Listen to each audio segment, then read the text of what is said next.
Hello, everyone, and welcome to today's webinar on synthetic identity fraud.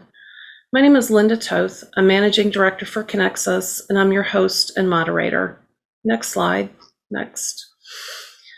For our agenda today, we're going to do a little bit of housekeeping. I'm going to tell you about Conexxus. I'm going to introduce Staci, our main presenter. She'll do her presentation, and then we'll do some live Q&A.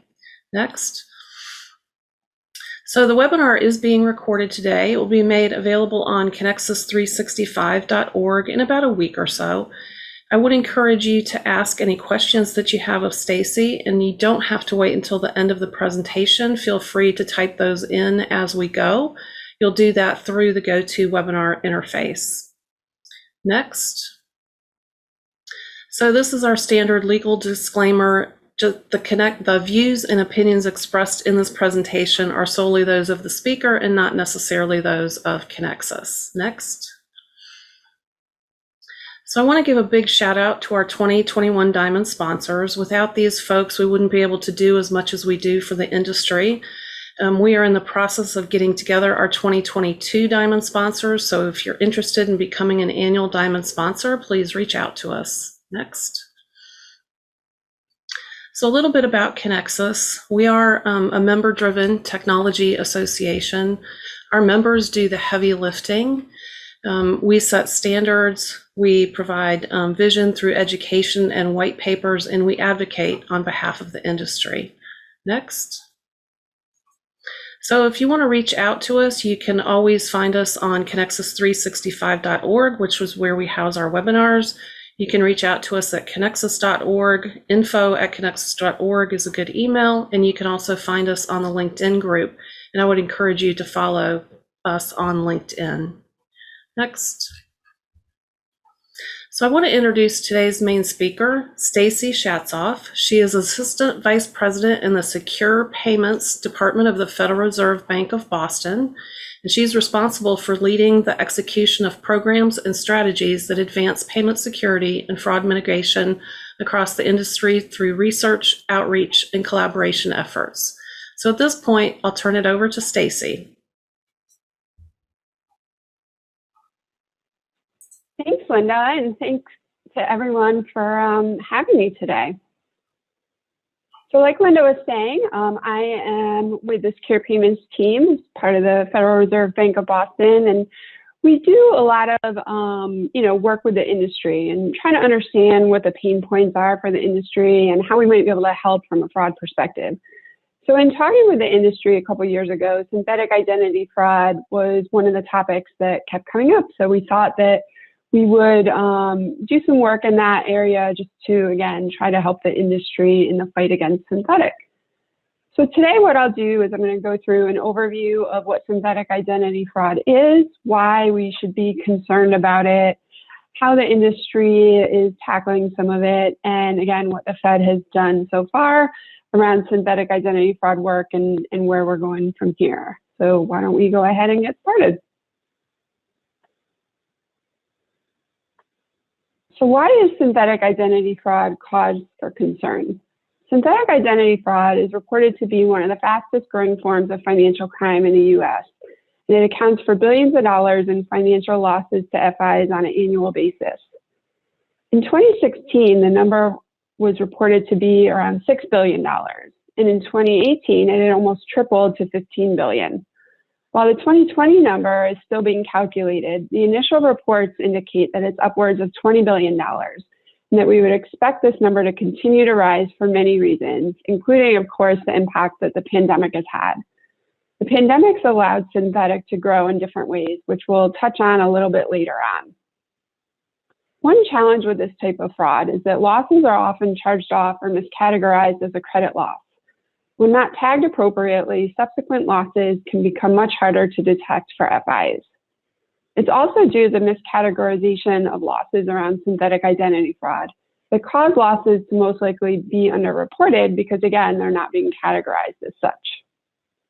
The creation of a synthetic is growing in frequency and impact. The ease of creation combined with the increase in digital application capability continues to make the use of synthetics a lucrative business for fraudsters. Synthetics often go undetected, as detection is not traditionally looking for someone that isn't real. It tends to look more at payment activity patterns and changes to non-monetary data attributes, for example, that could lead to a fraudulent transaction. But because synthetic payment activity often looks the same as non-fraudulent activity, it's very difficult to detect. That's why early detection before account opening is really, really important to help mitigate the risk from this type of fraud. Synthetic has widespread impacts across many different industries. While the Fed's focus is on the impact synthetics are having on the payments industry, synthetic touches multiple industries, including insurance, healthcare, and government. In addition to the impact to FIs, there's also direct impact on consumers as well. They're the ones who have to unravel the situation once they discover they've been a victim. Perhaps one of the most vulnerable populations is children, whose social security number is 50 times, that's 50 times more likely to be used to create a synthetic than that of an adult, partly because they're most likely not checking their credit score, which allows this type of activity to go undetected. With all of these factors, many people still haven't heard of this type of fraud. Part of the problem that this type of fraud is growing is the lack of education and awareness. It's further aggravating the problem, which again is one of the reasons that we chose to focus our efforts around synthetic identity fraud. So what exactly is synthetic identity fraud? Synthetic identity fraud is defined as the use of a combination of personally identifiable information to fabricate a person or entity in order to commit a dishonest act for personal or financial gain. So this definition was released by the Federal Reserve Bank back in April of 2021. It was created by an industry working group in an effort to make sure that everybody had the same jumping off point when talking about synthetic identity. And while adoption is voluntary, we hope that it will get everyone speaking the same language when we start talking about synthetic. It's hard to fight a problem if we all have slightly different idea of what the problem is, which is one reason that we focus efforts around this. A synthetic identity is a new identity created by combining real or fictitious identity information. Some of this information typically includes date of birth, name, social security number. There's a couple different ways that a synthetic can be created.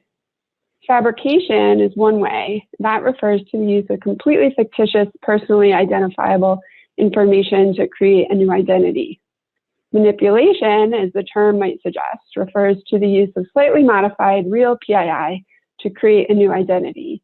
And compilation, which is the third way, is a combination of real and fake PII to create the new identity. Synthetic identity fraud, though, differs from conventional identity theft in that conventional identity theft assumes or takes over an existing identity but is not making changes to that identity, whereas synthetic identity fraud results in the creation of a new identity. Surpassing true identity theft, synthetic identity fraud is thought to be the fastest growing type of ID fraud in the US, and the Federal Trade Commission estimates that it accounts for up to 85% of all identity fraud. So how are synthetic identity used to commit payment fraud? There's multiple different ways, of course, that synthetics can be used to commit payment fraud. A payment default scheme, which is what's shown up on the chart on the screen, is a common method a synthetic is used to commit fraud. Payment default scheme might involve obtaining cash, goods, or services with no intent to repay over a period of time. This could take the form of a large one-time purchase or a series of purchases which often total a substantial amount. So let's talk about some examples. A one-time example might be an individual securing a loan using a synthetic identity to purchase electronics, let's say. They might purchase the electronics and even go as far as to have them installed. However, no payments are made on the loan, and there's no real individual to communicate with because the synthetic was used. So this essentially makes the electronics stolen. Let's also talk about an example of one that's conducted over time, which is what's shown up on the chart that you're looking at.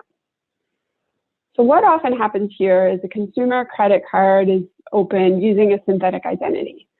And again, if they're declined at first, they'll continue to apply until they're approved. And every time they're applying, a credit file is created. So whether they're approved or declined, a credit file is created, which in essence is showing proof of life for that identity.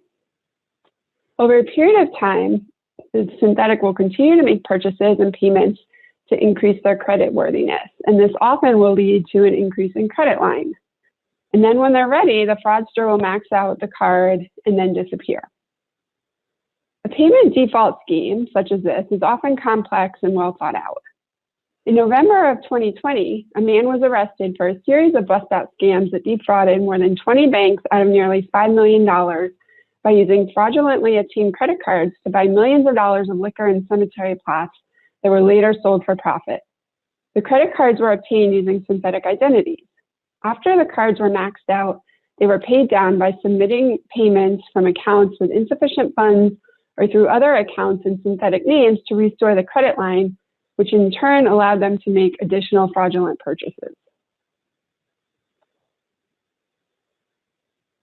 So we talked a little bit about how they're used, but there's also multiple ways that fraudsters can increase their payouts. They know the ins and outs and processes and use the knowledge to help increase their payout often. At any point in time, they're ready to take advantage of a gap as it presents itself. So one way that a fraudster might do this is with an ID theft claim submission. A fraudster might claim his ID was stolen to have negative credit history removed from the synthetic profile. If the synthetic is undetected, this allows the fraudster to reuse the same synthetic. They also might report the charge as fraudulent, even though it's really not. By reporting the individual charge on a credit line as fraudulent, the synthetic is not responsible for paying for that charge. This also helps reduce negative impact to the credit score if charges were never to be paid in the first place. They often leverage operational processes to increase available funds to synthetic identity. Many FIs, of course, have operational thresholds in place for which the FI settles automatically any fraud claim that's below that figure. They have to have these in place to reduce operational costs of investigation and promote a positive customer experience for the legitimate account holder. However, the fraudster often discovers these thresholds and knows to stay just below them when they're submitting claims. Fraudsters often collaborate with each other, which is no different with other types of fraud as well. They work together to create multiple identities and position them for use within the payment system. They also might work alone to create multiple identities. It's pretty easy nowadays, right? They could purchase information off the dark web, for example, use a combination of data points, and very easily create multiple identities. So let's talk about some other uses of synthetic identities. Fraud for living is an example that often comes up. And what this means is when a synthetic identity is used to apply for just things that you do every day, such as employment, services, utilities, bank accounts. It's often done because an individual is unwilling or unable to do so with their own PII elements. So while the individual typically has no intent to default on the payment, they instead need the new identity in order to establish the employment or secure services. So one example of this might be if a person does not have a social security number. So let's say an individual is seeking honest employment, but does not have a social security number for whatever reason that was issued by the Social Security Administration. They might purchase a social security number from an organization claiming to help people provide employment services for people that are in this situation. What they don't know is that the social security number that was purchased actually belongs to an elderly person not actively checking their credit profile. They apply for employment rather, and eventually secure the employment, earning wages under their name, but the purchased social security number, which is actually illegal. There also might be a situation where an individual is unwilling to use their own social security number. So maybe they just left home for a fresh start and they're attempting to hide their address from being discovered. So they might use a fake name and a made-up social to apply for housing and set up a new bank account. What they're not aware of is that the made-up social actually belongs to another individual. So again, in the fraud for living scenario, there's not a negative intent there necessarily, but using someone else's social security number or a social security number other than your own is still legal. Credit repair is another common use for synthetic identity. So often a person wants to qualify for a purchase, but may not due to past credit history. In order to appear creditworthy, the individual creates a synthetic identity and begins building a more positive credit history that will allow them to obtain the purchasing power through the new identity. So one example of this might be a personal bankruptcy looking to rebuild a credit. So there's a bunch of organizations that pose as credit repair agencies, and these organizations guide the consumer to rebuild their credit by applying for new credit cards under their actual name, date of birth, and a randomized 9-digit number to use in lieu of their actual social security number. However, these randomized social security numbers are actually social security numbers belonging to another individual, and again, using them is illegal. There's many other criminal activities that are using synthetics. One that always pops out is money laundering. So money laundering has become a lot easier using synthetic identities. So you don't necessarily need a mule anymore to launder money. You can just use a synthetic identity. You can create an account using that synthetic identity, and you can move the funds yourself, making it much more streamlined. So let's talk about some real life use cases for a minute. In March of 2021, a man was sentenced to prison time for his role in a bank conspiracy fraud that involved 22 institutions and resulted in $800,000 in loss. He opened the credit accounts using various synthetic identities, made charges to those accounts by using cash advances and other transactions with no intention of repaying the debt. This sophisticated fraud scheme went on for 4 years and involved the establishment of shell companies, rental of various properties, and laundering of money from synthetic identity accounts into his own account. While this use case touches many different types of fraudulent activity, they all involve the use of synthetics to capitalize on opportunities. More recently, in September of 2021, 3 men pled guilty to defrauding FIs and lenders by using synthetic identities to obtain credit cards and consumer loans, again, with no intent to repay. In some instances, the real name and date of birth was used with a 9-digit number that looked to be a social security number to create a new credit profile. This number that was used is referred to as a CPN, or credit privacy number. Often, these numbers are used by individuals with poor credit scores to build fresh credit histories, either on their own or by adding a CPN as an authorized user to a credit account that belongs to another individual with good credit scores, which is also illegal.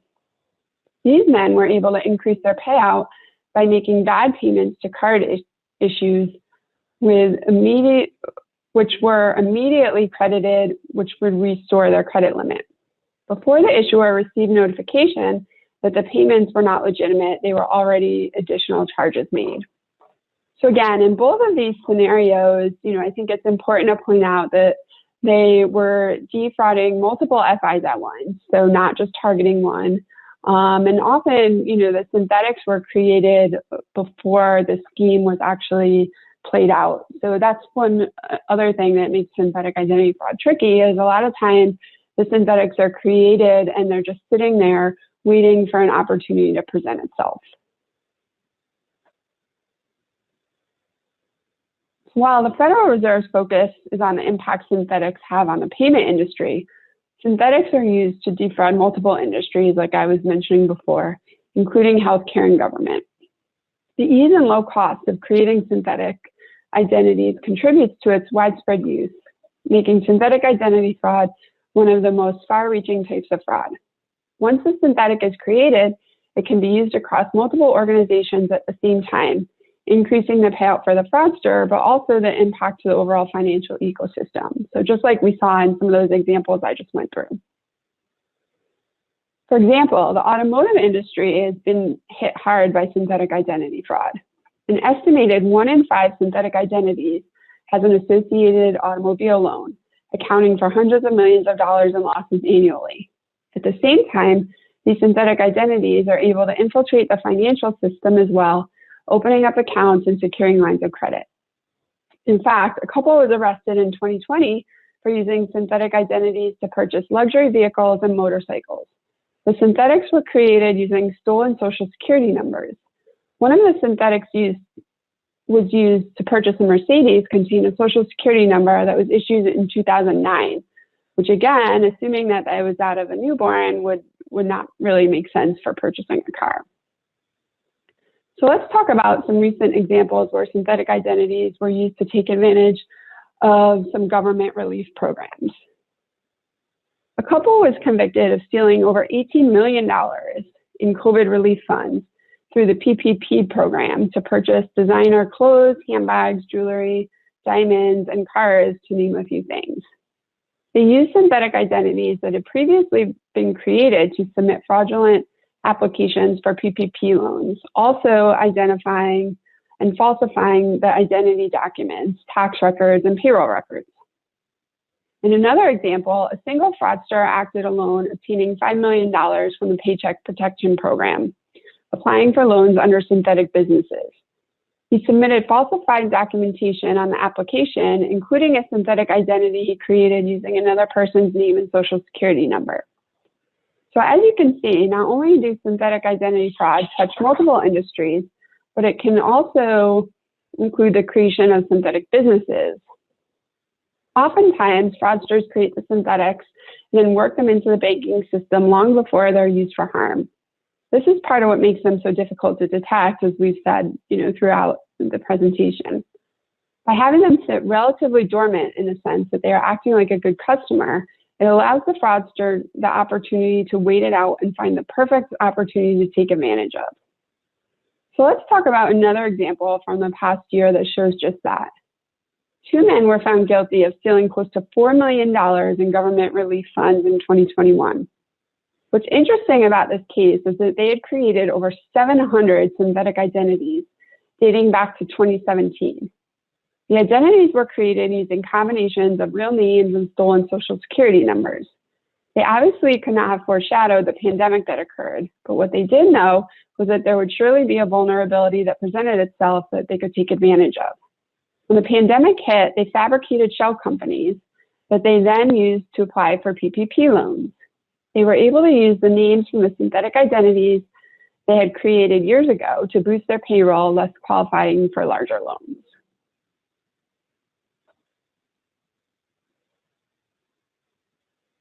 So there's also many factors that compound the issue of synthetic identity fraud in the U.S., although it certainly is not an issue that is just specific to the U.S. Some of these factors include the lack of education and awareness. So again, we talked about that a little bit. The problem still seems to be unknown or fully understood, which is why we decided to do some work in this area. There often are multiple definitions of synthetic identity fraud. So again, it's difficult to speak the same language across the industry if you don't have the same jumping off point. And this is one of the reasons that we put together a working group and developed an industry recommended definition of synthetic identity fraud. We wanted to try to get everybody speaking the same language. The lack of education and awareness combined with the multiple definitions have led to synthetics not being identified, or if identified, miscategorized, which in turn contributes to the lack of understanding of the overall urgency and impact related to this type of fraud. So again, if you can't necessarily quantify it because you're not tagging it appropriately, it's hard to understand just what exactly the magnitude of the problem is. The use of social security numbers as an identifier also compounds the issue for the United States. While it's a static and easily accessible number, it's also one that has been complicating things. So this is one piece of information that is available due to several data breaches and dark web activity. So last year alone, there were over 1,000 significant data breaches, with hundreds of millions of individuals being affected by data exposure. So given the availability of the data, the creation of synthetics is relatively low cost and easy. The randomization of social security number also makes it a bit harder. So the first 3 digits used to be tied to a geographic region, but they no longer are. So it makes validation of that social a little bit more challenging. Another factor is credit process gaps. So this refers to the ability to inflate scoring through the use of authorized user accounts. Credit inquiries create a credit file without having to confirm proof of life. So if you remember that example that we talked about, every time an application was submitted for a card, there was a credit file created. So whether the application was approved or denied, it doesn't matter. That file is created, which essentially confirms the proof of life. There's also cost and complexity, which is contributing to the problem.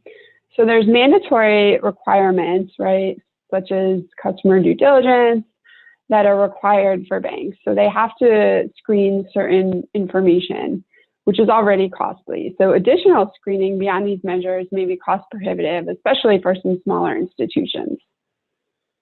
There also might be concerns over competitive advantage. So that might limit an institution's willingness to share information or collaborate with the industry around known bad data. However, collaboration is key in helping slow the problem because, again, if you think about the examples, right, synthetics were being used, the same synthetic was being used across multiple FIs at the same time. This limited information sharing prevents many institutions from identifying characteristics that would help them identify synthetics in their portfolio or across their portfolio. Synthetics often reuse the same information, so they might reuse an email address, a phone number, even a social security number. So if you're sharing that known bad information, it will help to identify synthetic much faster. So let's shift gears a little bit and talk about the challenges in detecting synthetic identity fraud. So again, there's many reasons that make it challenging. Onboarding, like I was saying, only validates limited information typically, but it may not go through a thorough identity verification. It also doesn't bring in secondary data often to determine if it makes sense. So think about the information that's collected. Is a social security number of a 1-year-old, do they have a power bill, for example, associated with it? And if they do, that should be cause for concern. But those data elements are often not analyzed together. Many organizations rely on the account opening process and do not complete additional validation or authentication of items later on. When a consumer acts like a financially responsible customer, there are few, if any, red flags in payment behavior prior to the bust out. As a result, this upstanding payment behavior limits the ability for conventional fraud models and associated rules to detect synthetic identity fraud. So let's walk through the graphic that's up on the screen for a minute, because this is a pretty good depiction of what the fraudster wants you to think is happening versus what's actually happening. So if we look at the left-hand side of the graphic for a moment, the left-hand side is supposed to represent, what the fraudster wants you to believe. So if you look at the left-hand side, they want you to believe the synthetic is a good customer, right? They're growing their relationship, they're making payments on time. So again, everything looks as if they are a good customer. However, if we look at the right-hand side, this is what's actually happening. So again, they had malicious intent from the beginning, right? They never had any interest in being your true customer, right? They're only there to defraud you. They're often manipulating the policies and procedures like we talked about. And what they're doing by making those payments on time is they're really building up their credit line and their opportunity to max out the payout. So again, it's, as you can see, right, if you're looking at the left-hand side, that's what it appears as happening, and that's part of why it makes it so difficult to detect. So let's talk about how can we fight synthetic identity fraud. So as we talk to folks in the industry about this, the overarching theme seems to be that it can't be done alone. The same synthetic identity, again, is often used across multiple organizations, so working together is crucial in order to completely shut them down. There has to be balance between customer friction and fraud prevention, which is the case when fighting any type of fraud. It's crucial to identify the synthetic before the relationship is open, as once they're on your books, it becomes much more difficult to detect, again, because their payment activity often mimics that of a good customer. So if we think about a multi-layered approach, the layers of data help identify anomalies. The more data you can layer, the more of a story you can put together to determine if the applicant is in fact a true person. The same goes for screening post-book, as this should be an ongoing process. The ability to look across your portfolio is just as important as examining the data itself, as there are often data attributes that are reused. The digital footprint can also be telling, as is the case with other types of fraud as well. So if we look at the graphic, again, this is representing a multi-layered approach. So, basic data elements are what are standard and what one would start with. So that's, name, date of birth, address, social security number. The middle filter is alternative data elements. So again, the more data elements that you can pull in to determine if it makes sense for the person, the better. So these would be things like social media accounts, cable bills, phone information, anything that can help provide insight into that person to determine if they are a legitimate person or not. And then the third filter is referring to technology processes. So again, this is analytics. Think about all the data that we want to pull in, right? All the alternative data. It's hard to do that manually. So if you can add some different technological processes in there, that allows you to analyze data much faster and much more data. So again, by layering these approaches and pulling in as much data as you can, that will help give you a better idea of, is this person real, or is there a red flag that perhaps doesn't feel right? So as part of the multi-layered approach, you must start with ID proofing. ID proofing is verification of the identity to make sure that the customer is legitimate. So the customer identification program requires, at minimum, that financial institutions must collect a customer's name, date of birth, address, and social security number or taxpayer number before an account is open. But again, as we've been saying, you must look beyond that to evaluate the risk. So if you look at these examples via multiple sources, you can make sure their history makes sense for who they are. Continue to perform the customer verification even after account opening, as there may be something that pops that was not initially observed. You can also build on those verification practices by looking at alternative credit data, such as library card, utility bill, perhaps a phishing license, a social media account, anything that you can get your hands on that, again, will help confirm the proof of life. But also keep in mind that those who are building sophisticated synthetic identities will often fabricate identity information and even proof of life elements to make the identity appear more legitimate and real. So it's important to pull in as much information as possible. It's also important to cross-reference the elements gathered to ensure that identity elements all match or complement one another and tie to the identity in question. So much like with other, fraud analytics, it's important to look at patterns and trends. So for example, examine the length of time a customer's email address has been active, or matching ownership data for the provided phone number and address. Ask if a combination of information makes logical sense. So for example, is a 50-year-old customer who has an email address that's been active for 6 months and no active accounts over 5 years old, does that make sense, or should that raise a red flag? So ECVSV is a new program that is currently in the pilot stage, but there's been some optimism from it. So this is the electronic verification of social security numbers. So again, another tool that can be used in helping to verify someone's identity. It'll help with the identity proofing and thereby reduce the prevalence and impact of synthetics in the financial system by blocking new synthetic accounts. It's still in its pilot phase, like I was saying, but there's been good results so far, so we're excited to see more data as it becomes available. But again, once that is available, it's another tool that can be used as part of the ID proofing process. So manual processes are important and needed, but leveraging technology can help maximize the trend analysis. And again, it allows you to pull in massive amounts of data and analyze them much faster. So you've likely heard of some of the technologies that are being used today, such as machine learning, artificial intelligence, and link analysis.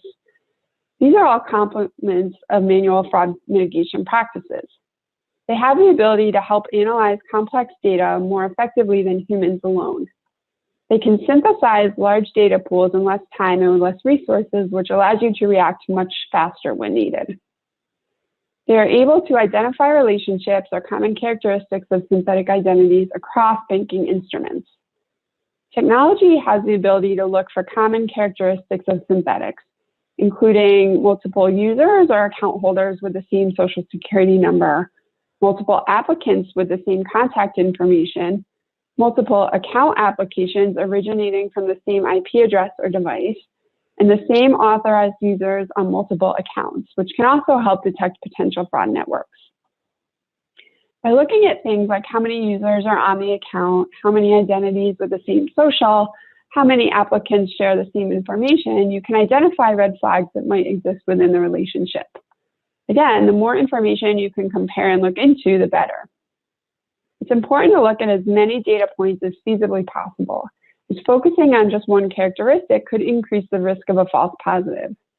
For example, let's think about the length of credit history. Perhaps the person is a recent immigrant and hasn't had a chance to build credit for a long time. That's not necessarily a red flag on its own. This type of analysis can be conducted within organizations and across multiple banks, which brings us to the importance of industry collaboration. So we've reviewed several things an organization can do to help protect themselves. However, synthetic isn't a problem that one organization or even industry can address alone. Industry collaboration is key in all payment security, but particularly in fighting synthetic identity fraud. Collaboration both within and between organizations can help the industry draw connections between data sets to better identify potential synthetic identities. It can also help pinpoint where fraudsters are using the same synthetic to target multiple organizations. Again, if you think back to some of those examples that I talked about, they all were involving multiple organizations at once.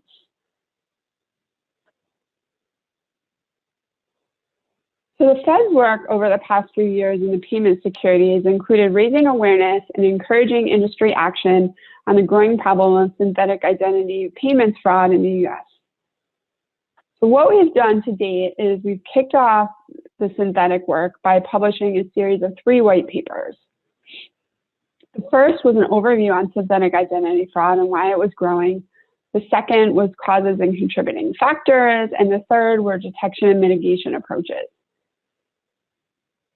What we're working on now is a toolkit for the industry. So this is our main focus. Again, we also came out with the definition in April of 2021.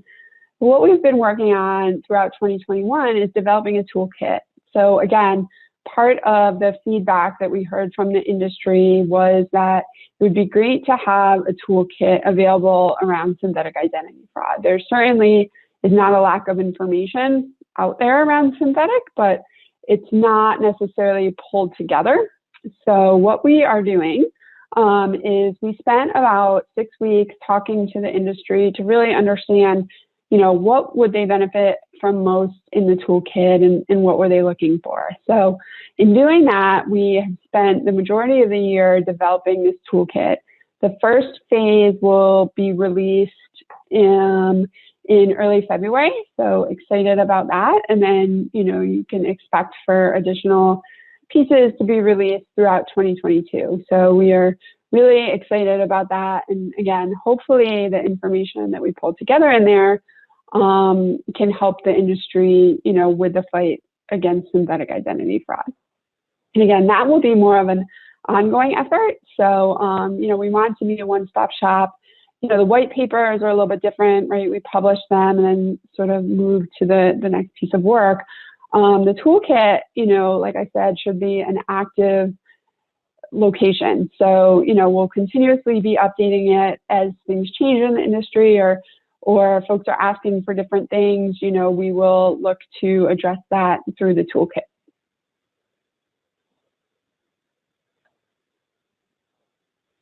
So again, if you haven't already, you can visit fedpaymentsimprovement.org to get more information on the synthetic efforts. The white papers are out there if you care to look at them. There's some webinars, and the definition is also out there. And then, like I said, in about a month, the first round of the toolkit will be out there. You can also learn more about other initiatives that we've worked on. So we have our fraud classifier model, which was released in June of 2020 to help the industry classify fraud involving payments. And we have some remote authentication work that's out there as well. So again, thank you very much for having me. And with that, I will open it up for questions. All right, thank you, Staci. That presentation was really great, although it was a little scary, I have to tell you. I'm not so sure that I'm going to sleep well tonight after hearing some of that. So a couple of questions to get us kicked off, and if folks have questions, please feel free to type them in the question interface. We have a couple that have come in. Staci, you talked a lot about financial institutions, and that makes sense given the role of the Fed.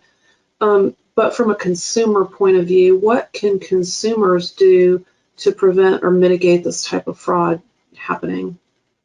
Yeah, very good question. So there's a few different things that the consumers can do, that are top of mind. Obviously, monitoring your credit is a big one, right? Because if somebody is using some of your information, it will most likely show up on your credit report. So certainly monitoring your credit. For those who have children or elderly specifically who probably aren't doing that, we would recommend doing that for them and making sure that nobody's using it. And you actually can freeze your credit too. So if somebody wants to use your credit, your social security number, and it's frozen, they're not able to do so. So they're not able to use that to create a synthetic.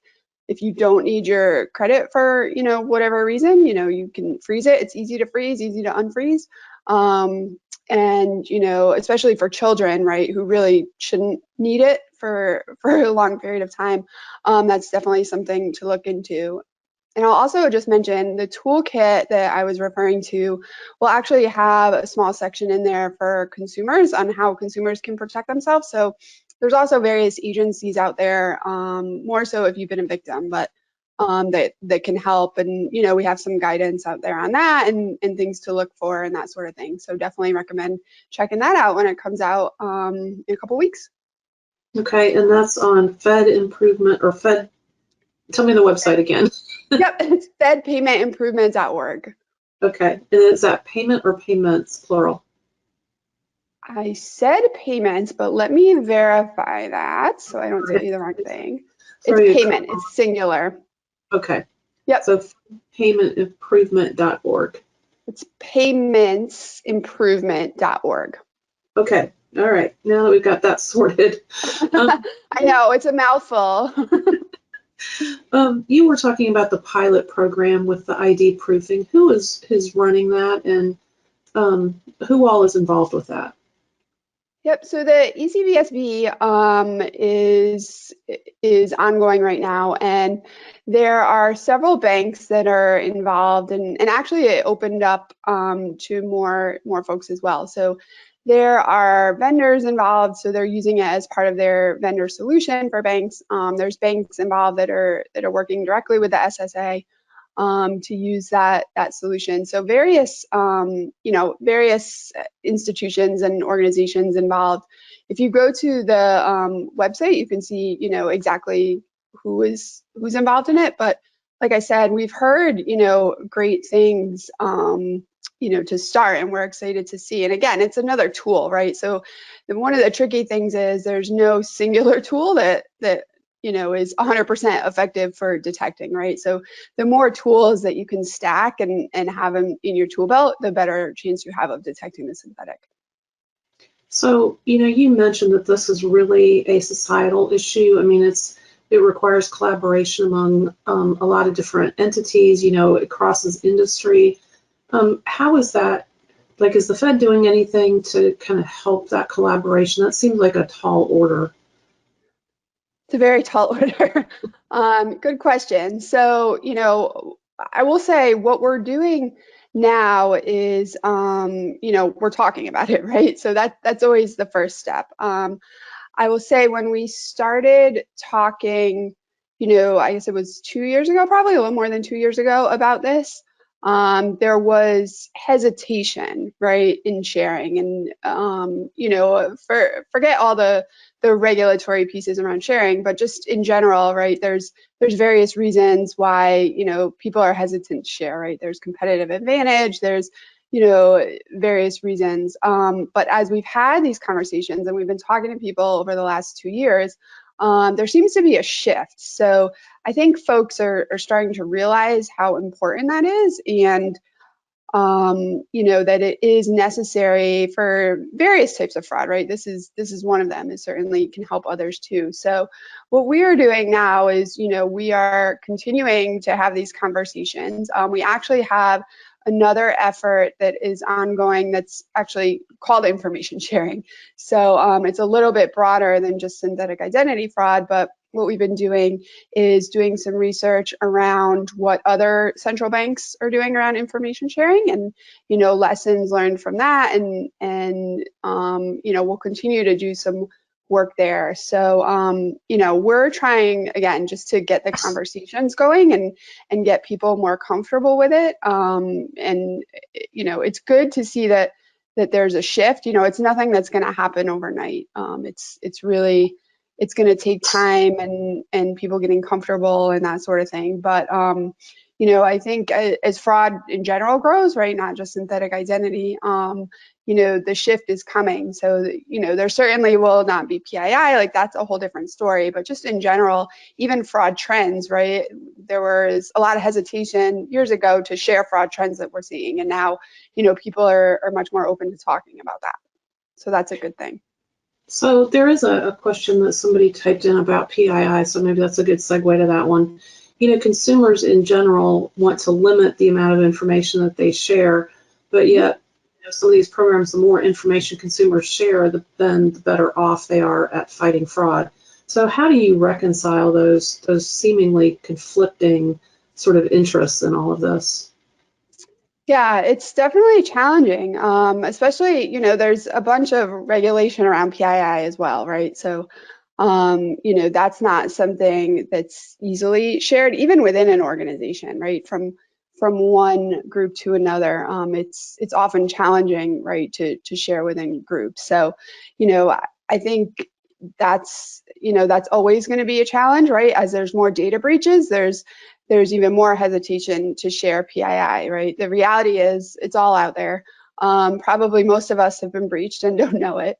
But there's ways to share information that can be meaningful without sharing PII, right? So, if you talk, I'll go back to fraud trends, right? If you talk about fraud trends and what banks are getting hit with, there's fraud rates that can be shared and that sort of thing, that really there's no confidential information in there, but it's meaningful because it helps you understand what a certain institution is seeing. And if you're not seeing it yet, you're probably going to. So there's lessons that can be learned from there, right? If you're not seeing it yet, how do you prepare and how do you make sure that you have the proper monitoring in place so that when it does make its way to your organization, you can be ready for it. Okay. All right, I think that's all the questions that we have. Again, I really want to thank you for being with us today. This is a great topic, really interesting, and I think we're going to be hearing more about this as time goes on. And especially, I think it's so interesting, what's happening to our children, right? I mean, they're not going to know that this is happening until they reach the age where they're trying to get a school loan or a car or an apartment, right? So right. that's just wow. Right. So it certainly makes me gasp. So, and I mean it all the time. So, yeah, I mean, it's scary to think about all the things that we have to worry about now that, probably we weren't thinking about, a while ago. So. Right. All right. Well, again, Staci, thank you so much for your time today, and thank you everybody for your attention and time. We'll see you next time. Thanks. Thank you.